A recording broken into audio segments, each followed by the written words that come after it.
محمد شبانة وصباحكم دايما زي الفل. مين قال يا دكتور مصطفى يا عزام يا مدير تنفيذي الاتحاد المصري لكرة القدم ان وفد الاهلي اللي راح مقر الاتحاد من يومين واللي سيادتك ما استقبلتوش ورفضت استقباله والذي عُمل معامله سيئه جدا ظهرت على الشاشات وكل القنوات وكل السوشيال ميديا وكل المواقع صورت التصرف رجال الامن في الاتحاد مع هذا الوفد الرسمي للنادي الاهلي. مين قال ان كان فيه خبير اصوات؟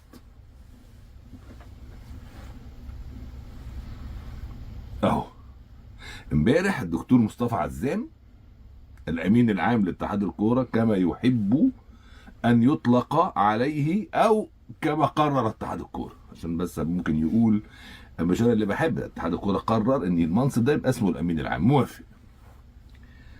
لكن مين قال ان كان في خبير اصوات وان هذا الحق ليس للاهلي ان يكون هناك خبيرا للاصوات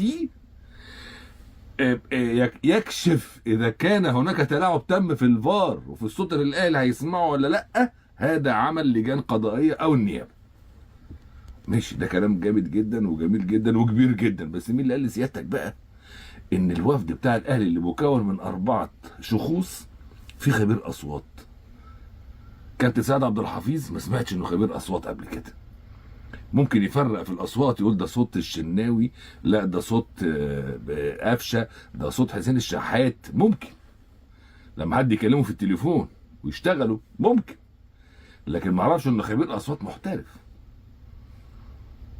جمال جبر خبير اصوات، ده راجل صحفي ومسؤول الاعلامي للنادي الاهلي، ليس خبيرا للاصوات. كابتن ناصر عباس ده راجل حكم دولي سابق، ليس خبيرا للاصوات. يبقى محمد فكري زميلنا الاستاذ محمد فكري ده راجل مش خبير اصوات ولا بتاع صوت ولا مسجل ولا اي حاجه خاصه بالصوت، ده راجل مخرج تلفزيوني. محمد فكري ده راجل في القنوات المتخصصه في التلفزيون، مخرج تلفزيون واعرفه كويس، واشتغل معانا في قناه ETC قبل كده اللي هي اللي كنت بعمل فيها برنامج قبل قناه CBC، كنت بعمل بوكس تو بوكس قبل CBC نمبر 1 دلوقتي. ده راجل لا علاقه له بالصوت، ده راجل بتاع تلفزيون، مخرج تلفزيوني كان موجود. ربما يكشف ان في مونتاج للصوت اتحصل ولا لا. يعني انت عملت مونتاج، عملت كات بس. لكن خبير اصوات يعني انت بتقول ان احنا مزورين في الصوت، يعني جبت صوت علي ركبت على صوت محمود وصوت حسين ركبت على صوت زكي لا لا لا، مش قوي كده. ما توسعهاش عشان وسعت، هي وسعت من اتحاد الكوره، الموضوع وسع من اتحاد الكوره، دي نمره 1. يعني اللي كبر الازمه دي ومش عارف يلمها هو اتحاد الكوره نفسه. ليه؟ كان ممكن مصطفى عزام يبقى موجود في الاتحاد بكل تقدير واحترام، وده البروتوكولات الطبيعيه بين الناس الكويسه. يعني هيئه ومؤسسه زي اتحاد الكوره عظيمه وكبيره، لما يجي له وفد ممثل لهيئه عظيمه وكبيره اخرى زي النادي الاهلي طبيعي يستقبله مدير الاتحاد والناس تستقبلهم كويس على الباب، على البوابه، وبكل تقدير واحترام، وتقعد معاهم في مكتبك وتشربهم قهوه وكل حاجه، وبعدين تقول لهم يا جماعه والله ده قرار مجلس اداره الاتحاد ان الاثنين اللي يشوفوا وفد مكون من 2 فقط، ويعني من الجهاز الفني او الاداري وفقا للسكور شيت فقط. بس كان ممكن يحصل كده، وانا راجل موظف هعمل ايه يعني؟ عادي، ممكن كنت تجاريهم وتقول لهم والله معاكم حق 100%، بس هعمل ايه؟ ده قرار المجلس، عادي يعني، وزيت مش قصه يعني. فيها حاجات كده يعني، دي سياسه في التعامل. انما ما عملش كده، ولا حتى من ينوب عنه ولا من ينوب عنه، وسابوا الاهلي يروح ويتبهدل كده الوفد على البوابه بره من رجال الامن اللي بيأمنوا الاتحاد، ويخشوا بالقطاره وبالعافيه وبزعيق وبخناق، ويقابلهم رجل فاضل اسمه الاستاذ محمد جمعه اللي هو بيودي الجوابات ويجيب الجوابات من مكتب الاستاذ فوزي خانم في الاتحاد. تخيلوا بقى. وبعدين امبارح يبرر يقول لك اصل اليوم ده التعامل عن بعد، وماله؟ ما احنا في الايام اللي فيها تعامل عن بعد القرار لما طلع ما طلعش اجباري. ها يعني لو في حاجه تستدعي وجود سيادتك لازم تبقى موجود. مش كده؟ لما الحكومه طلعت القرار ده مش اجباري لازم كل الناس هو كده، لا، ده استثنت وزارات واستثنت حاجات، واللي مطلوب وجوده في العمل لازم يبقى موجود، مش هنوقفش الشغل احنا. انما هي كده ليه مرسومه كده، مقصوده كده، عشان كده كبرت ومش عارفه تتلم. دلوقتي بقى هنلم ازاي؟ نقول ده الاهلي جاب خبير اصوات ومخالف. لا، مش جايب خبير اصوات ومش هتشتغلنا الحته دي، مش هتخش علينا، دي نقطه.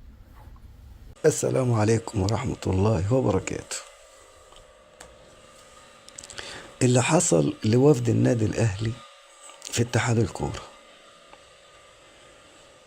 اتحاد الكورة اللي هو المفروض يكون بابه مفتوح لكل الأندية ولكل الأعضاء في الأندية.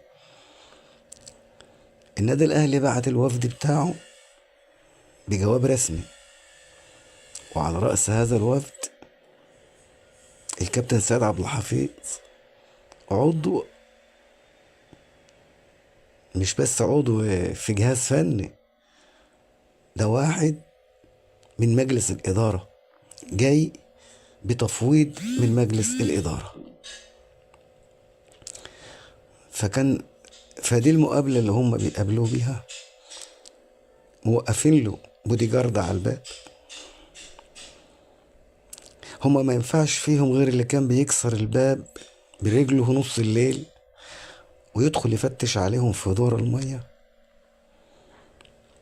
الناس رايحة بكل أدب واحترام وبجواب رسمي، وهم كمان اللي قالوا بعتوا الوفد بتاعكم، وعارفين ان السيد عبد الحفيظ رايح على رأس هذا الوفد. اولا حددوا ميعاد يوم الاحد عشان ما يكونش حد فيهم هناك ويقول لك ده اليوم ده بيبقى فيه المقابلات بالرؤية عن بعد. طب حددتوا له الميعاد ده؟ مفروسة، يعني مفقوسة يعني الكلام انتوا بتكذبوا نفسكم. وبعدين انتوا هربانين ليه؟ مش عايزين تقابلوا الوفد بتاع النادي الاهلي؟ مش انتوا بتقولوا ان انتوا عندكم شفافية ولجنة التحكيم ومش التحكيم؟ كل الكلام ده أونطة عشان تاكلوا بيه عقول الناس التانية المغيبة، لكن الحقيقة معروفة، وانتوا كلكم ضد النادي الأهلي بأكبر واحد فيكم. ومفيش داعي للكلام، وكل الناس بقت عارفة كل حاجة، والسوشيال ميديا كلها عارفة كل حاجة وفضحت كل حاجة.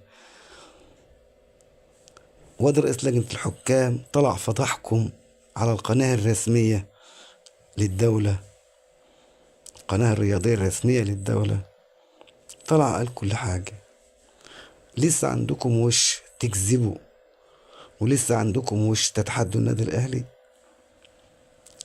طبعا مجلس الإدارة مش هيتنازل عن حقوقه. النادي الأهلي بيطالب بحقوقه، ما بيطلبش حق أزيد من حقه. الموضوع مش موضوع لا ركلة جزاء ولا مش جزاء، ده معروف كل الحاجات ديت. والنادي الأهلي سكت كتير عن التحكيم، والنهاردة الحقيقة ظهرت وكل حاجة ظهرت. وكفاية عليكم بقى ايه، كفاية كذب وغش وتدليس، وانتوا مش هتقدروا تعملوا النادي الأهلي أي حاجة بمجلس إدارته بجماهيره بحب الناس له.